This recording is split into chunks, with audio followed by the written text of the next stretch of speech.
Sasto Tips Alpha. Hello viewers, welcome to স্বাস্থ্য টিপ alpha channel পক্ষ থেকে সকলকে স্বাগতম। হঠাৎ করে আপনার মাসকে তাই পিছিয়ে দিতে হবে গুরুত্বপূর্ণ পরীক্ষা বা ভ্রমণ বা কোনো বিয়ে বা কোনো অনুষ্ঠানে কারণে পিরিয়ড নিয়ে চিন্তিত আছেন। অনেকেই তখন ম্যানোজিয়া 5 mg ট্যাবলেটটি খেতেন, কিন্তু এই ওষুধ কি নিরাপদ এই ক্ষেত্রে আর এর পার্শ্ববিধায় কি হতে পারে আজকের এই ভিডিওতে আমি আপনাদেরকে জানিয়ে দেবো। এই ম্যানোজিয়া 5 mg ট্যাবলেট সম্পর্কে সম্পূর্ণ তথ্য আপনাকে জানিয়ে দেবো। এই ম্যানোজিয়া 5 mg ট্যাবলেট কি? এই ম্যানোজিয়া 5 mg ট্যাবলেটের মূল উপাদান হলো নর্থ।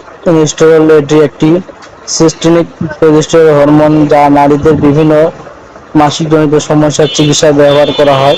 এই ওষুধ শরীরের হরমোনের ভারসাম্য নিয়ন্ত্রণ করে এবং জরায়ু স্তরের উপর প্রভাব ফেলে কাজ করে। এই ম্যানোজিয়া 5 mg ট্যাবলেটের উপকারিতা: এক, মাসিকের তারিখ সাময়িকভাবে পিছিয়ে দিতে ওষুধটি ব্যবহার করা হয়। 2, অতিরিক্ত বা অনিয়মিত রক্তক্ষরণ নিয়ন্ত্রণে ওষুধটি ব্যবহার করা হয়। 3, ব্যথাযুক্ত মাসিকের ক্ষেত্রে ওষুধটি ব্যবহার করা হয়। 4, এন্ডোমেট্রিয়াসিস এর কিছু ক্ষেত্রে এই ওষুধটি ব্যবহার করা হয়। 5, সিএমএসিস এর কিছু উপসর্গ কমাতে ওষুধটি ব্যবহার করা হয়। 6, হরমোনজনিত কিছু মাসিক সমস্যার চিকিৎসায় এই ওষুধটি ব্যবহার করা হয়। তবে মনে রাখতে হবে, এটি গর্ভধারণ পিল নয়। ম্যানোজিয়া 5 mg ট্যাবলেটের খাওয়ার নিয়ম: ওষুধটি খাওয়ার নিয়ম রোগের ধরন ও রোগের তীব্রতার উপর নির্ভর করে যে আসলে কেমন ডোজ হবে। তো অস্বাভাবিকভাবে যদি মাসিক পিছিয়ে দেওয়ার জন্য ব্যবহার করা হয়, সাধারণ প্রতিশ্রুতি মাসিকের প্রায় 3 দিন আগে থেকে শুরু করা এবং চিকিৎসক নির্দেশ অনুযায়ী কয়েকদিন চালিয়ে যেতে হয়। ওষুধ বন্ধ করার 2 থেকে 4 দিনের মধ্যে সাধারণ মাসিক শুরু হতে পারে। গুরুত্বপূর্ণ বিষয় হলো নিজের ডোজ নির্ধারণ করবেন না, চিকিৎসকের পরামর্শ ছাড়া 1.5 ঘন্টা ব্যবহার করবেন না। খাবারের সাথে খাবার পরে যেতে পারে। প্রতিদিন একই খাবারের সময় চেষ্টা করুন। ওষুধটির কিছু পার্শ্বপ্রতিক্রিয়া আছে, যেমন বমি ভাব হতে পারে, মাথা ব্যথা হতে পারে, মাথা ঘোরা হতে পারে, ভাব হতে পারে, পেটে অবস্থিত বা পেট ব্যথা হতে পারে, এই মেজাজের বদমেজাজ হতে পারে, পরিবর্তন হতে পারে, পেটে ফাঁকা বা ভাব হতে পারে, ওজন কিছুটা বৃদ্ধি হতে পারে। কম হলেও গুরুতর লক্ষণ দেখা দিয়ে চিকিৎসকের সাথে অবশ্যই যোগাযোগ করতে হবে। যেমন হঠাৎ যদি শ্বাসকষ্ট হয়, তীব্র যদি বুকের ব্যথা হয় বা পা ফুলে বা ব্যথা দিতে হয়, চোখে যদি ঝাপসা দেখা যায়, তাহলে তীব্র যদি মাথা ব্যথা হয় বা তাহলে অবশ্যই চিকিৎসকের সাথে যোগাযোগ করতে।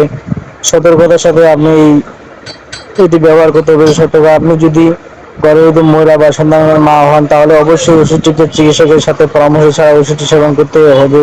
পাশাপাশি যাদের লিভার রোগ আছে, যাদের রক্ত জমা বাঁধার সমস্যা আছে, যাদের হৃদরোগ বা স্ট্রোকের ইতিহাস আছে, যাদের স্তন ক্যান্সার বা হরমোন নির্ভর ক্যান্সার ইতিহাস আছে, তারা অবশ্যই চিকিৎসকের পরামর্শ ছাড়া এই ওষুধটি সেবন করবেন না। ধূমপান করেন এমন নারীদের ক্ষেত্রে বিশেষ সতর্কতার প্রয়োজন আছে। তো বন্ধুরা, এই ম্যানোজিয়া 5 mg ট্যাবলেটটির কার্যকারিতা: হরমোন এই ওষুধ বা মাসিক পিছিয়ে দেওয়া এবং মাসিক বিভিন্ন ধরনের সমস্যার সমাধান ব্যবহার করা হয়, তবে এটি সাধারণত ব্যবহার করা হয়। তো কোনো এটি সাধারণ ব্যথা ওষুধ নয়, তাই চিকিৎসকের পরামর্শ ছাড়া অবশ্যই ওষুধটি সেবন করা যাবে না। তো বন্ধুরা, এই ভিডিওটি দেখে যদি আপনাদের এতটুকু ভালো লেগে থাকে বা আপনাদের উপকারী হয়ে থাকে, তাহলে অবশ্যই ভিডিওতে লাইক এবং কোনো যদি আপনার মনে প্রশ্ন থাকে তাহলে অবশ্যই কমেন্ট করে আমাদেরকে জানাবেন। আমরা যথাযথ চেষ্টা করবো আপনার প্রশ্ন উত্তর দেওয়ার জন্য। বন্ধুরা, আর যদি নতুন সদস্য হয়ে থাকেন, চ্যানেলটি অবশ্যই সাবস্ক্রাইব করবেন এবং পাশে থাকা বেল বাটনটি ক্লিক করে রাখবেন, যাতে করে আমরা ভিডিও দেওয়ার সাথে আপনার নোটিফিকেশন পৌঁছে যায়। ভিডিওটি আপনাদের বন্ধুদের মাঝে শেয়ার করবেন, যাতে তারা এই ধরনের ভিডিও পেয়ে থাকে। তো ভালো থাকুন, সুস্থ থাকুন, খোদা হাফেজ, আসসালামু আলাইকুম, রহমতুল্লাহ। Sasto Tips Alpha.